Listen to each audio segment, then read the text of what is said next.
CPM സംസ്ഥാന secretary സ്ഥാനത്തേക്ക് MV ഗോവിന്ദനോട് മത്സരിക്കാൻ ആളില്ല. അദ്ദേഹത്തിന് വെല്ലുവിളികളുമില്ല.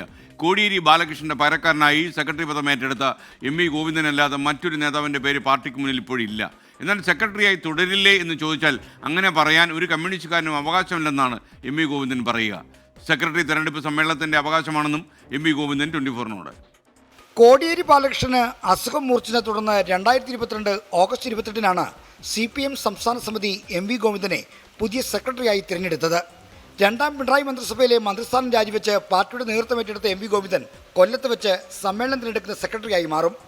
ആലപ്പുഴ ജില്ലാ സമ്മേളനത്തിൽ മുഖ്യമന്ത്രി ആദ്യന്തം സജീവമായി ഇടപെട്ടതോടെ സെക്രട്ടറി സ്ഥാനത്ത് മാറ്റം വരുമെന്ന അഭ്യൂഹങ്ങൾ പ്രചരിച്ചെങ്കിലും പാർട്ടി നേതൃത്വം അത് പാടെ തള്ളുകയാണ്. സെക്രട്ടറിയായി തുടരില്ലേ എന്ന് ചോദിച്ചാൽ MV ഗോവിന്ദൻ സംഘടനാ നടപടികളുടെ സാങ്കേതികത്വം കൊണ്ട് അതിനെ പ്രതിരോധിക്കും. ഇല്ല, ഞാനങ്ങനെ പറയുന്നില്ല. എനിക്ക് അങ്ങനെ പറയാൻ അവകാശമില്ല ഭരണഘടനാപരമായിട്ട്. CPIMൻ്റെ ഭരണഘടന അനുസരിച്ച് ഞാനാണ് സെക്രട്ടറി ആവാൻ പോകുന്നത് എന്ന് പറയാൻ ഒരാൾക്കും അവകാശമില്ല.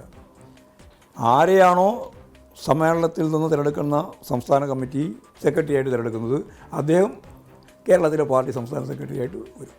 സെക്രട്ടറിയായി തുടരുമെന്ന് ഉറപ്പാണെങ്കിലും പാർട്ടി അച്ചടക്കം പാലിക്കുന്നതുകൊണ്ടാണ് MV ഗോവിന്ദൻ മറുപടി പറയാത്തത്. 24-ാം പാർട്ടി കോൺഗ്രസിൻ്റെ ഭാഗമായിട്ടുള്ള സംസ്ഥാന സമ്മേളനത്തിൽ ഒരു പ്രത്യേക അജണ്ടയുണ്ട്. ആ അജണ്ടയാണ് പുതിയ സംസ്ഥാന കമ്മിറ്റിയെ തിരഞ്ഞെടുപ്പ്. ആ അജണ്ടയുടെ ഒരു ഉപ അജണ്ടയാണ് സംസ്ഥാന സെക്രട്ടറിയെ തിരഞ്ഞെടുപ്പ്. കൊല്ലം സമ്മേളനത്തിൽ വെച്ച് വീണ്ടും സെക്രട്ടറിയായി തിരഞ്ഞെടുക്കപ്പെടുകയാണെങ്കിൽ MV ഗോവിന്ദന് ഒരു ടൈം കൂടി സെക്രട്ടറി പദത്തിൽ തുടരാം. ഇപ്പോൾ 72 വയസ്സാകുന്ന അദ്ദേഹത്തിന് അടുത്ത സമ്മേളന കാലത്ത് 75 വയസ്സാകും. R. ശ്രീജിത്ത്, 24, തിരുവനന്തപുരം.